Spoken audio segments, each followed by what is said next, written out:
Are you the benchmark upon which other people are judged, that other people aspire to, that when people deal with you, they feel like, okay, this person is the real deal. I'm dealing with the creme de la creme.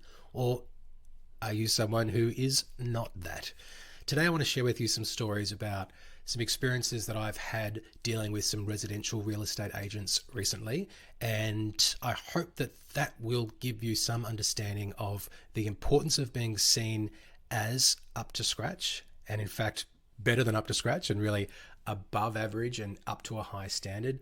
And hopefully I'll also be able to convince you of the importance of, again, trying a couple of new things that are in fact foolproof and will make sure that you always stay above that minimum level and that you don't ever be exposed as someone who's not the real deal.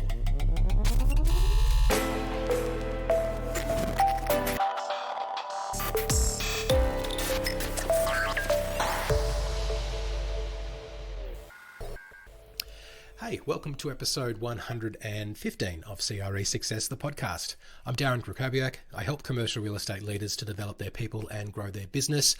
Always really appreciate you being there. I know I say that at the top of every show, but I really do appreciate the fact that you choose to spend this time with us. And as a way to show my appreciation, I want to invite you to an all-new live and free workshop that I'm hosting very, very soon. In fact, just a couple of weeks from today is when we're going to be hosting How Commercial Real Estate Agents Will Win in 2023.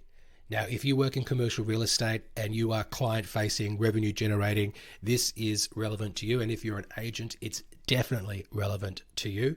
In fact, I'm going to be sharing, there's a number of things I'm going to be sharing, but there's one thing in particular I'm going to tell you about it today. I'm going to be sharing what a sales cadence is and how you can start to apply a sales cadence in your prospecting and canvassing efforts. If you don't know what a sales cadence is, I'll give you an idea of what it is today, and then I'll show you how you can make your own in this special workshop, which is coming up in a couple of weeks from now. So go to cresuccess.co/2023, that's 2023, to join us for How Commercial Real Estate Agents Will Win in 2023. That's cresuccess.co/2023.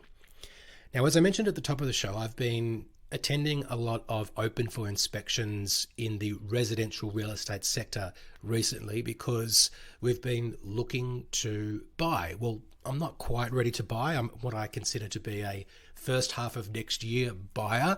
And right now I'm surveying, understanding the market, really getting to know the area in which we want to buy, understanding pricing, understanding what's available, and just trying to figure out what it is that we are looking for. And what's become clear to me is that I cannot help but compare first of all, the properties that I'm looking at, but also the real estate agents that I'm dealing with. And I think that we always try to sort of look at things relative to others, right? And we have benchmarks and we kind of grade things, and some of these agents come out looking really great and some of them come up looking kind of subpar. And a few of the things that I've noticed, which I think as I share them with you will hopefully highlight some awareness for yourself about ways that you can improve your own process, whether you are an agent or whether it is that you're operating in another area of our industry. One thing, for example, is there's been a couple of times when I've walked into some inspections and no one has even taken my name and phone number, which is just so lax. And if no one's even taking down my details, then how are they supposed to follow up with me as a buyer?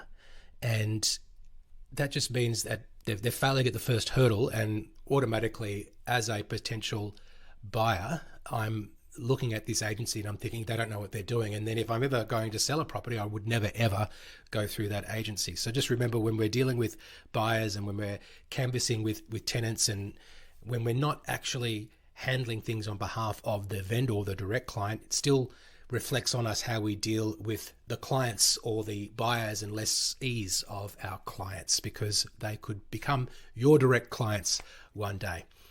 So then, most of the time though, they will take down my details, and then some agents will be really kind of lazy when it comes to asking qualifying questions. So some things that the good ones will ask me is where I live, and if I have approval for finance, and when I'm looking to buy, and if I'm buying for an investment or if I'm looking to live in the property. And usually I will say, look, I'm just surveying the market right now. I'm looking to buy not this spring, because spring and autumn are the two sort of buying seasons in Melbourne. I'll say, look, I'm looking to buy in autumn next year. And occasionally some of the really ambitious and motivated and driven agents will say, well, how about a long settlement? Or how about, so they'll try and really sort of see if I'm interested. They'll ask me questions like, if you saw exactly what you wanted to buy, would you? And then they'll ask me a few actions that I might take. And I generally say, no, I'm a Q1, Q2 2023 buyer. Then there is Monday. And so all the inspections we go to are on Saturday morning, generally between about 10 a.m. and 1 p.m. And then on Monday, I know Monday is going to be a day where my phone looks like a Christmas tree, because all of the diligent agents will follow me up, and they will call me and they will just see what I thought about the property. Even if I give them all the information on my way out, they'll still follow up. And of course, you can't follow up if you don't have all the contact details. And they'll ask me, if they didn't ask me those questions, most of them will ask me some of those questions that I just mentioned that often occur in the inspection. And there was one particular auction that I attended recently that was just so bad. The auctioneer highlighted the fact that it wasn't even a busy road, but when a truck went past, he made a sort of sarcastic comment about a lovely quiet street. And I just sort of thought that was a bit weird, and that was a little red flag for me. But then he really exposed himself as probably not the best auctioneer when he prefaced a sentence with, now this is not racist, but I'm sorry, but if you have to start a sentence with, if this is not racist, but, then perhaps don't say whatever you are going to say, and don't say this is not meant to be racist, but, because whatever you say after that is probably going to be seen as a little bit racist. And in fact, what he was trying to say was that because Chinese buyers are not traveling as much to Australia as they were pre-coronavirus, that it's still a good time to buy, because buyers don't have as much competition as they would have if Chinese buyers were in Australia. But he said it in a much more coarse way that you could hear the audible groans and sort of gasps in the crowd with the way he put it.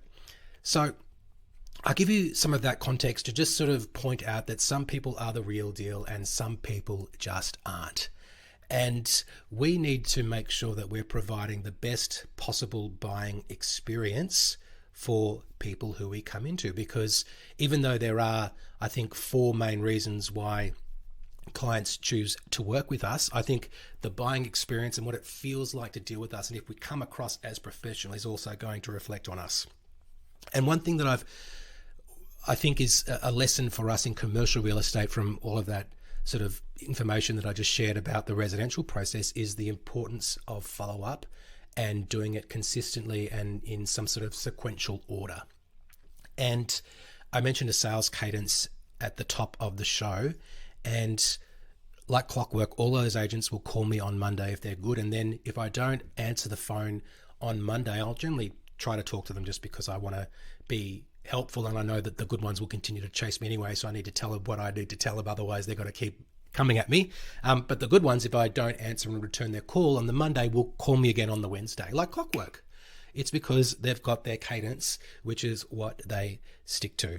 And if they're really good, I'll also get added to a list of active maybe buyers or people who are actively looking in the market. And if they see something that is similar to what I have inspected, they will send me text message about this opportunity and that. And it's all part of their process. And this is all about, again, habits. Doing these things consistently will make it more likely that you'll continue to do them. It's about trying new things, which we talked about last week, and having systems and processes, which we've talked about on the podcast before, because as I've mentioned to you before, you will not rise necessarily to the level of your goals, but you will only fall as far as your systems allow. So as a leader, you can introduce systems that people can't fall below. And even if they don't rise to the level of excellence that you expect, they will not fall below the systems that you put in place. And one of the systems that I recommend that you put in place for yourself and for your team, if you have one, is a sales cadence, which is whether it is for prospecting for new business or whether it is for dealing with buyers and inquiries on properties that we have listed, or if it's trying to re-engage with prospects that have gone cold. We just have a certain sequence that we undertake in order to get into a conversation with them. So a cadence is really it's an automated workflow that prompts you on the next best engagement point. And the wonderful thing about a cadence is that you can automate it, you can optimize it, and you can personalize it. Now, one other thing I want to say about this buying experience and about some of what I've observed with dealing with these residential real estate agents is that it's not only the cadence at which they follow me up, but it's also their knowledge and what it feels like to deal with them. Like, one of them called me up and said to me, if I like the property, and I said, look, this one's not north facing and we're looking for something that's north facing. He goes, oh, it is north facing. I'm like, well, so he sort of got into an argument with me, and I don't know why you would ever want to argue when you are trying to undertake canvassing and get information from a buyer. But more bigger than that, I think we want to be seen as a strategic partner rather than a salesperson.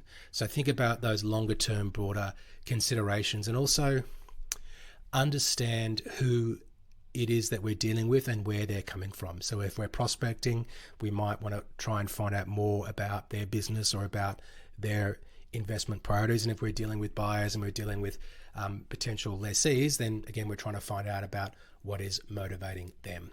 Now, when it comes to the sales cadence, I want to help you put together one that will work in the market in which you operate, to figure out how to create your own sales cadence and a whole bunch of other things. The sales cadence is just one part of this session that we're running in a couple of weeks. A reminder to join us for how commercial real estate agents will win in 2023. You can go to cresuccess.co/2023 to get a ticket to join us for that event. I'll be giving you the top 4 trends to look for in commercial real estate next year, the latest strategies to get in front of them, and one of them is the sales cadence, which we'll show you, and we'll also help you set some relevant goals for the new year so you can just take a break between Christmas and New Year, or even longer if you decide to, and then come back in January completely focused and motivated to start kicking some goals in 2023, because I know next year looks like it's going to be a little bit difficult, but it's not a time to step back. It's a time to step up. And that's what this session will help you do. So go to cresuccess.co/2023 to join us. That's our show for today. Thank you as always for listening, and I will speak to you soon.